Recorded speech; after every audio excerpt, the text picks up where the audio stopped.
Hey there everyone, it's Misterstubstep and today another complete set video. And today we'll be doing Champion's Path. This set was released on September 25th, 2020. It was the first set that really people started exploding over the hobby, and you would never find product or have to wait in lines or pay significantly over MSRP because of Champion's Path, because of the Charizards. This was like one of the sets that really just initiated that major hype. And yeah, I'll have down below prices of, I guess, the Elite Trainer boxes, since there's no booster boxes, since this was a special set, and then also the price of the price per booster pack, at least for the current market value at the time of filming this video, which is about the beginning of January. But let's get right into this set. There are 80 cards with 7 secret rares. I will go through the individual cards here in the beginning, and then at the very end, I'll do big flips. Once again, it's a small set. But yeah, we'll start out with the Venusaur V. Glad Venusaur got some love within this set. Of course, we're going to start out with some bug Pokemon. It's always interesting when they decide to start out with the V Pokemon versus just a regular basic Pokemon for the beginning of the set. But yeah, chose the orange binder because it just felt appropriate for Charizard, you know, being orange and Champion's Path and everything. So yeah.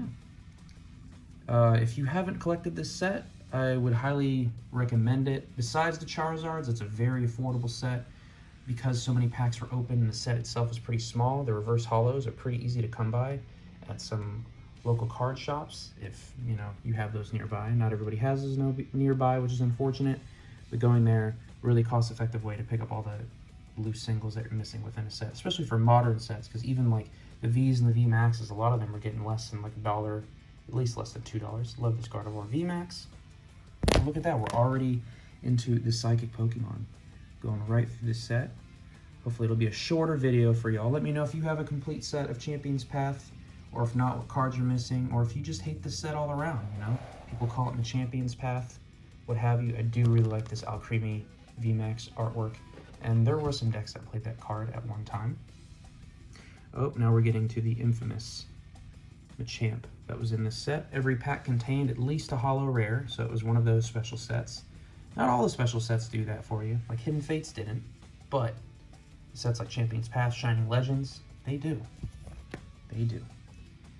So, we're going to continue on, and they also reprinted some key trainer cards within this set, which we'll get to eventually, because, you know, sometimes when they're only in one set, they can be kind of expensive just to get those key trainers within your deck, and so like, hey, we'll reprint it.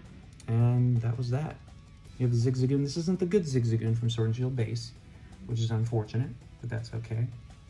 You have that Galarian Obstagoon saying, come at me, bro. The Galarian Obstagoon, kind of a really cool design, but also intimidating in a weird way. Got Purloin and Liepard. Very limber, which is nice. You have the Scraggy and the Scrafty. Always love Scrafty pulling up the pants. I know I've had to wear pants a few times without belts, so you're just constantly sagging, and it is a struggle if the pants, you know, they just keep falling down and you have to keep holding them up.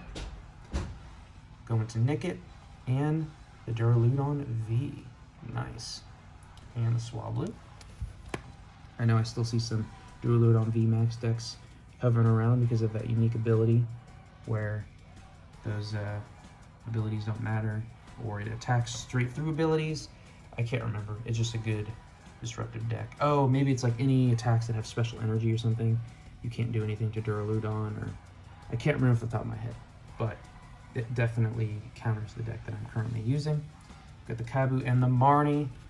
Extremely love or hate card, because you could have something going, really set yourself up for the next turn, and then somebody Marnies you, and then bada bing, bada boo. You only have 4 cards, and hopefully you can get back going again, or maybe you just have a dead hand and then you're stuck, and Marnie can really disrupt the flow that you have going. Got Pokemon Center Lady, very nice artwork for the Pokemon Center Lady. Potion, been here since the beginning. Professor's Research, another really staple card. Not my favorite Professor's Research, probably my least favorite that was released in the Sword and Shield block. But you know, it's Professor's Research is Professor's Research. Got the Rotom Phone, the Sonia. Very common card for a lot of basic decks. Suspicious Food Tin can be decent for those Psychic type decks. Get a decent chunk of health if you have Psychic energy attached. Got the Turffield Stadium, and then we go into the full arts. Dreadnought V, probably one of the cheapest full arts in all of Sword and Shield. very common card to be pulled. Got the Gardevoir V, not a bad Gardevoir. We got the Galarian Cursola V, which I really like this full art because the Pokemon itself is very plain in color, but they really upgraded the background, which I think helps a lot. And then you got the red eyes, which is nice. We have the Graplock V, definitely pulled a bunch of these, and I feel like it's up there with Dreadnought being one of the cheaper full arts. Got the Hop.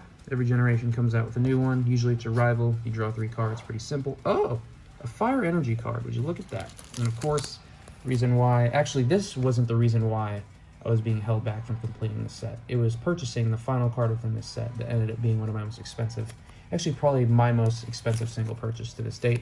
Got the 9. It's packed fresh from a ETB, but it has some whitening in the corners, which is unfortunate. Whatever, and the centering wasn't perfect. Got the Dreadnought VMAX.